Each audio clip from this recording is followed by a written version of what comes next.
अस्पताल चिल्लाड़ मनो बस बिया कोई कह रहा था उसको जनाना वार्ड में लेकर जाओ, कोई कह रहा था उसे मर्दाना में। मुझे पेट के पास गोली लगी थी लेकिन मेरा इलाज नहीं हो रहा था। मेरे ख्वाजा सिरा दोस्तों की मदद से जब मीडिया वाले आए तभी इलाज शुरू हुआ।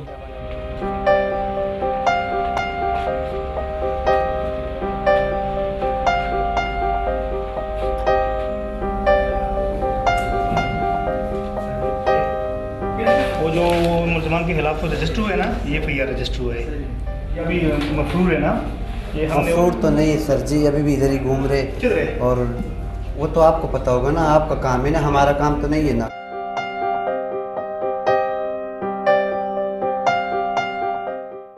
जैसे आप लोगों के यहाँ खुशी होती है, शादी होती है, भाई की होती है, बहन की होती है, और जैसे बच्चे की खुशी होती है, हमारी तो नहीं होती।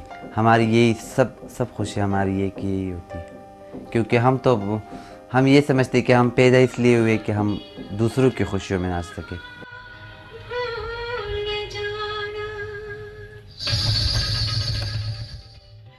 मैं डीपीओ हरिपुर के पास गई खुद मिलने उससे, तो उन्होंने भी मेरी बहुत बेइज्जती की और कहा कि तुम्हारी कोई फैमिली नहीं होती और तुम क्यों पार्टीज करते हो, तुम्हारी वजह से फहाशी फैलती है, और बहुत सारी बातें की उन्होंने। तो फिर मैंने दरख्वास्त लिखी, तो उसके बाद हुकूमत ने उनसे वजह पूछी कि क्यों इनकी पार्टीज आपने रोकी।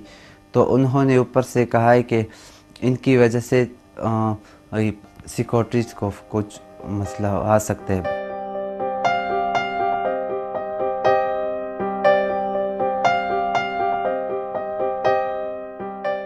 अब तक तो हमारे साथ बहुत वो प्रॉब्लम्स है, हम इसीलिए कर रहे हैं ये मीडिया के सामने, फेसबुक पे वगैरह, क्योंकि जो हमारे बाद में जो फीमेल्स आएंगी उनके लिए ये प्रॉब्लम्स नहीं होंगे।